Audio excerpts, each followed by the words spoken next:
OKC's 2500 D-Rose was a prominent member of the Fonshill Gangster Crips, which is a large homegrown set that has been around for decades. Most of the gang is made up of YNs, and they run the east side of OKC, from music to the streets. Hit his head, watch it drop on the whip. I'll call my twin smack, she know it. We done got a little older, now we tryna kill. Hit his head, watch it drop on the whip. I'll call my twin smack, she know it. We done got a little older, now we tryna kill. We're learning just now that two people, including a 15-year-old and 33-year-old, have been arrested on murder complaints. The shooting happened just before 2 yesterday afternoon near Northeast 23rd and Lottie. So I welcome you back to another episode of Hood 187. In today's video, we will detail the life of D-Rose from the Fonshill Crip neighborhood.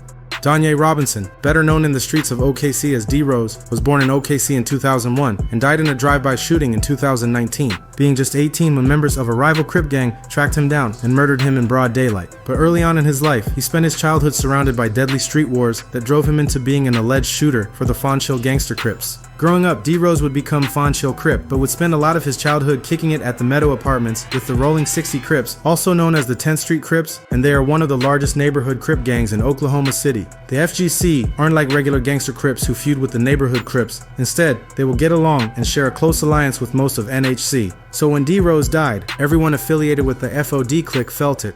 Police on the hunt to find the shooter and fast. Witnesses tell me they heard an eruption of gunfire followed by screams that were heard down the block. But just 2 days before his death, it seemed like D-Rose knew he was going to die, as encrypted messages started appearing on his Instagram, hinting at what was to come. On November 7th, 2019, D-Rose posted a picture of him with his daughter in his arms. The post read, "I swear to God she loves me so much and will never forget me," accompanied by a photo of him holding his daughter in his arms. And sadly, this was his final goodbye. Because on the same day as these chilling messages, 18-year-old Boosie of the Playboy Crips was sitting in the front seat of a car in Del City, Oklahoma. He and his friend were dropping someone off at a house on South Vicky Drive when shots rang out.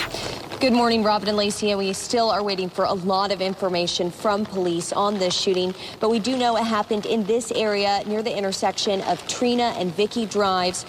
Del City police confirmed to us just last night around 10 o'clock that a shooting victim showed up at a Midwest City hospital within the 9 o'clock hour. Boosie was hit and rushed to a nearby hospital, shortly being transferred to another for treatment, but he didn't survive and would die when they arrived. Police quickly pointed to Bruce Champagne Baker, also known as Champagne, as a person of interest. It's rumored around town that, within the same 48 hours, the Fonshill Gangster Crips were responsible for the death of Boozy from PBC. If that's true, it might explain the cryptic messages D-Rose posted online, especially the ones directed at his daughter. But again, these are just rumors circulating across OKC. And more than 48 hours later, his killer still out there. Police would find something interesting with the murder of D-Rose, just hours before he was seen going into a local gas station. But when he left, it became clear that he was being followed by two men. The two men followed D-Rose out of the gas station all the way back to his home on the 1600 block of Breckenridge Drive Sunday night. D-Rose was sitting in the back of a car when the Playboy members pulled up, letting off 30 shots, hitting D-Rose in the head and killing him in a drive-by style shooting before taking off and managing to flee law enforcement. At first, officers weren't sure if they were rivals or affiliates, but it's believed they were members of the Playboy Crips because one of the men can be seen wearing a blue band across his head, and D-Rose's home happens to be right outside of the Playboy's turf, making this an orchestrated hit on D-Rose, possibly for the death of Boosie. Police still aren't sure who killed D-Rose, and the sad part is, he wouldn't even be able to rest in peace because, around 12:20 p.m. on November 26, police received a call to the 1000 block of Northeast 28th in reference to a shooting in the parking lot at D-Rose's funeral, with police officers saying they found two shooting victims who were taken to a local hospital. Witnesses told Coco 5 that the scene was chaotic, with people running, screaming, and taking cover behind cars. A family member of D-Rose said, "I'm shocked. I'm really shocked right now. I don't know what's going on," unaware that D-Rose had a double life. But Officer Dexter Nelson with the Oklahoma City Police Department made it clear that D-Rose was a gang member, and this was over gang rivalry. But a second story began to circulate on the streets, with many accusing the Fonshill gangsters of being responsible for D-Rose's death. According to those spreading the rumor, D-Rose and members of the FGC were preparing to carry out a drill against their rivals. However, when their enemies arrived and started shooting, the FGC members returned fire. In the shootout, one FGC member accidentally struck D-Rose in the head, killing him instantly. Despite this, the Playboy Crips took credit credit for the murder, since they were the ones sliding on FGC. But right after this, the Fonshill Crips would retaliate for D Rose, targeting everyone who dissed him. Shootings increased throughout the east side of the city, and the gang found itself at war with everyone as a result. Diss songs began to emerge. Fonshill gang member One Man STK dropped a diss song on the Tree Top Piru in his song Intro. Why you speaking on me? I ain't never heard your name before. Why you capping on the net like he ain't freeze up at the stove? Why you capping on the net like he ain't freeze up at the stove? Claiming that when he saw a rival Treetop member at the store, they froze, knowing the Fonshill Crips would retaliate if he tried anything. The Treetops responded in a song called EBT, addressing the events that happened between them and Fonshill. And y'all not acting, nigga, doing all that wolf in front of the barber, I ain't get shit cracking, nigga. Think they started making guns, so when they made George stupid, I had to Drake under the seat, could've lifted up and blew y'all niggas. Keep a mask with me, just like Spider-Man, blood quick to action, the buns killed and I still ain't heard y'all make shit happen, but that ain't our score. You don't love your niggas like I love mine. This EBT song is a response to the murder of an FGC member who was killed, with Fonshill never getting their get back. Action, the buns killed and I still ain't heard y'all make shit happen, but that ain't our score. You don't love your niggas like I love mine. Hothead STK would even join in the diss songs, dropping his song Shill Talk, taking shots at the Inglewood family Bloods, calling the 5 Gen murder ones gay. So when it's chilly, I bet this 40 hit a nigga up, that 5th gen shit gay. All them niggas stay put up. Up that 5th gen shit gay. All them niggas stay put up.